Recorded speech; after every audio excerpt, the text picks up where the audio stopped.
They say every era has its heartbeat, and in the 1950s for Black America, that heartbeat often sounded like love. Not just romantic love, but the kind forged through faith, resilience, and a shared struggle for dignity.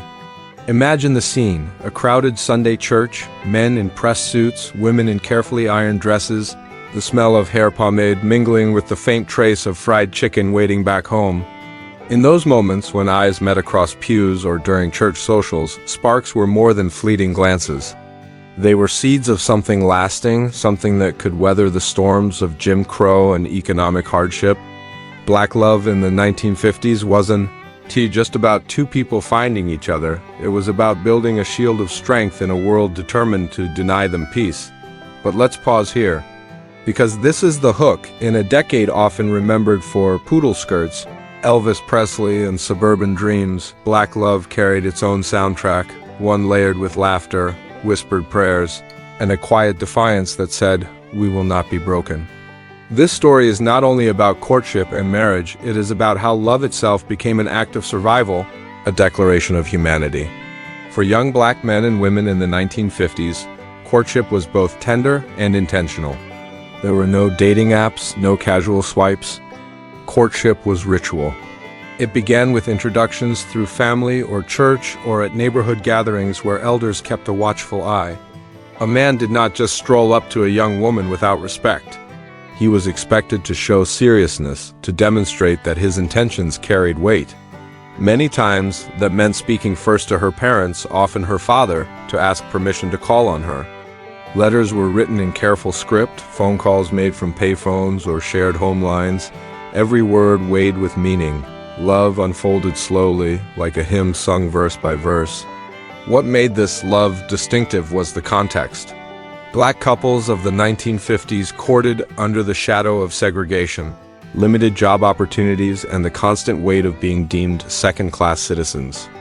Yet within that struggle, intimacy was nurtured through joy and imagination.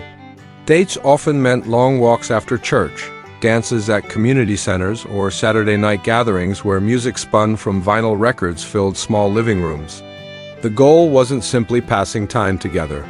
It was about proving commitment, showing one another and the community that this bond was real, worthy, and enduring.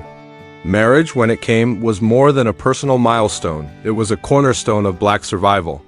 In a society that often sought to dismantle Black families, the act of marrying, of creating a household rooted in partnership, carried deep symbolic weight. Wedding ceremonies themselves reflected this. They were rarely extravagant affairs, not because love was small, but because resources were scarce. Yet even the simplest ceremony, a church altar decorated with paper flowers, a borrowed veil, a reception held in a family's yard, felt momentous. Vows were not just promises between two people. They were vows made to God, to ancestors, to the children yet to come. And those children would grow up hearing stories. Stories of how their parents first danced together at a church social, or how their father saved wages from factory work to buy a modest ring, or how their mother sewed her own wedding dress by hand. These stories became family legacies, passed down not as fairy tales but as lessons in resilience, love, and perseverance. Community played a central role in sustaining these unions. Unlike the emerging suburban neighborhoods where white families built isolated nuclear homes, Black families in the 1950s leaned on each other. The Black church, above all, was the backbone. It was in the church basement that couples attended premarital counseling, guided by pastors who reminded them that marriage was both a spiritual covenant and a political act. It was the church community that gathered to celebrate unions, offering casseroles, advice, and prayers. And it was the church, too, that helped sustain couples through struggle, when bills piled up or discrimination made life unbearably heavy. Neighbors became extensions of family. A newlywed couple might move into a small rented room, but they would find themselves surrounded by a village of aunties, uncles and elders who checked in, who babysat, who reminded them that marriage was not born alone. This sense of shared responsibility made Black marriages both stronger and more visible acts of defiance. In a country where popular magazines often ignored or caricatured Black families, the lived reality within Black neighborhoods was one of interdependence, where marriage was celebrated, nurtured, and defended. and there was tenderness. Too often, history paints Black life only through suffering. But step closer and you'll see the quiet glances, the hands clasped during long walks, the laughter that spilled out during front porch evenings. A Black man returning home from a long day's labor would find strength in the embrace of his wife. A Black woman, tired from working both inside her home and often outside in white households, would draw joy from the playful chatter of her children and the steady presence of her husband. These were not small comforts, they were the foundations of survival. Of course, marriage was not without struggle. The weight of racism, the grind of low wages, and the constant fear of violence created strain. Some marriages faltered under these pressures, and not every story was one of harmony. Yet, even in fracture, the community often stepped in, seeking to guide, to support, to heal. Divorce was less common, not merely out of taboo, but because marriage was seen as a collective responsibility, with extended families offering their strength to keep couples together. The 1950s were also a time of change. Migration patterns carried thousands of Black families from the rural South to the urban North, where courtship and marriage took on new dynamics. In cities like Chicago, Detroit, and New York, young Black men and women met at jazz clubs, at union dances, or in bustling neighborhoods filled with promise and tension. Love blossomed in crowded apartments and narrow streets, against the backdrop of civil rights stirrings that would soon reshape the nation. Here, marriage carried another layer of meaning. It was about building a stable life in a world of constant motion, about carving permanence in the midst of uncertainty. To love in Black America during the 1950s was to resist erasure. Every courtship ritual, every vow spoken, every hand held in public said, "We exist, we matter, and we will endure." It was a quiet revolution, one written not in marches or protests, but in kitchens and living rooms, in whispered promises exchanged after church, in photographs of couples who dared to dream of a future together. This was Black love in the 1950s, rooted in community, tested by hardship, yet blooming with a beauty that could not be denied.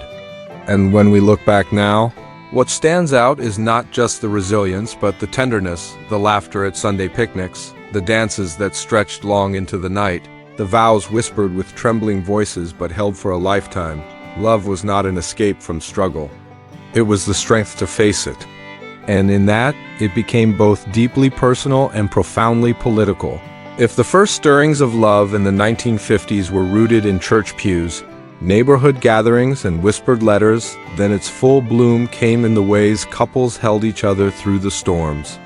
To understand Black marriage in that decade is to step into kitchens filled with the smell of cornbread, to hear the creak of front porches where couples planned their futures, and to watch the determination in their eyes as they faced a world that often conspired against them. Marriage in the 1950s was built on roles that were both traditional and, at times, deeply flexible. For many couples, the husband was the provider, working long shifts in factories, fields, or service jobs, often earning less than white counterparts but pushing forward with quiet pride. Wives often carried double burdens, managing the household while also working outside the home as domestics, seamstresses or nurses. Yet despite these pressures, they crafted homes filled with warmth. A table might not always carry abundance, but it carried love, and for children growing up in these homes, that love was sustenance enough. What makes this era so striking is how marriage and family life became acts of cultural affirmation. The broader society often tried to paint Black families as broken, unstable, or inferior. Popular media rarely showed images of strong, loving Black couples. Yet, within their own communities, the truth told a different story. Couples raised children who excelled in schools, built savings to buy modest homes, and passed down traditions that reinforced dignity. A father teaching his son to shine his shoes before Sunday service, a mother braiding her daughter's hair while humming a gospel tune. These were small acts that stitched love into the everyday. And then there was music. Black love in the 1950s carried a soundtrack that still echoes. Songs by Sam Cooke, Nat King Cole, Dinah Washington, and Ray Charles filled the airwaves, carrying lyrics about devotion, heartbreak, and tenderness. Couples would sway to these songs in crowded living rooms or at weekend dances, their movements slow, deliberate, filled with the knowledge that these moments were rare treasures. Music gave couples a language for love when words felt insufficient, and it carried their stories into the broader American soundscape, demanding recognition. Community remained the glue. Marriage was never a private affair alone, it was a public one, woven into networks of support. When a couple struggled, elders reminded them of their vows. When children were born, neighbors arrived with meals and advice. When hardship threatened to break spirits, the church gathered in prayer. This communal reinforcement was essential because marriage was not just about surviving as two individuals, it was about ensuring the endurance of the entire community. Black families of the 1950s understood that every strong household was a brick in the foundation of collective resistance. This does not mean marriage was idealized. Arguments happened, finances strained tempers, gender expectations sometimes created tension, especially as more women balanced work inside and outside the home. But unlike the myths that portrayed black marriages as fragile, the truth is that many couples fought fiercely to hold their unions together. They leaned not just on love, but on duty, faith, and the belief that their marriage mattered beyond themselves. One cannot talk about black marriage in the 1950s without acknowledging migration. The Great Migration, which carried millions of black Southerners to northern and western cities, reshaped courtship and family life. In new cities, couples faced both opportunity and displacement. The promise of better wages and schools was real, but so was the reality of crowded housing projects, discriminatory landlords, and hostile neighbors. In this context, love became a stabilizer. Couples built homes that, even if modest, stood as sanctuaries against the coldness outside. They created routines, Friday night fish fries, Saturday chores, Sunday services that gave rhythm and meaning to uncertain lives. For many couples, love was also linked to dreams deferred but not abandoned. A young husband might labor long hours with the hope of saving enough to send his children to college, even if he himself had never finished high school.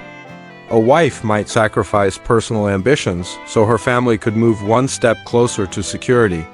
These sacrifices were not seen as losses, but as investments, proof that love was not only about present joy, but about building a legacy. The politics of love were undeniable. In a society where black people were denied the full rights of citizenship, building strong marriages and families was itself a political stance. It said, "We will not be broken, we will not be erased, we will create beauty even when surrounded by ugliness." This quiet resistance often went unnoticed by mainstream America, but within black communities it was deeply understood. Every couple who stood together through hardship, every parent who sent their children to school with pressed clothes and hopeful hearts, every family who carved out dignity in the face of indignity, these were acts of defiance as powerful as any protest march. Children of the 1950s remember this love vividly. They recall fathers who may have spoken few words but whose presence carried steady reassurance. They recall mothers who kept the household running with strength and grace, even when exhaustion threatened to overcome them. And they recall community celebrations, weddings where everyone pitched in, anniversaries where couples danced surrounded by 3 generations, funerals where widows and widowers were held in communal arms. These memories formed the foundation upon which later generations built their own understandings of love and marriage. Yet, we must also acknowledge the pain. Racism seeped into marriages in ways both direct and indirect. The inability to secure loans or buy homes strained families financially. The threat of violence, whether from police, white supremacists, or simply the grinding hostility of daily discrimination, created constant stress. Some couples bore scars that love alone could not heal, but even here, love offered a kind of balm, not always erasing wounds, but making survival possible. Looking back, what emerges most clearly is the dual nature of 1950s black love, both intimate and communal, both tender and resistant, both fragile and unbreakable. Courtship rituals taught patience, respect, and seriousness. Marriages provided stability, pride, and continuity. Communities reinforced these bonds, ensuring that love was never born in isolation. And perhaps the most profound truth is this: black love in the 1950s laid the groundwork for the movements that followed. The civil rights movement of the 1960s was built not only on protests and legislation, but on the strong backs of families who had practiced resilience for decades. Behind every marcher was a home that had taught them dignity.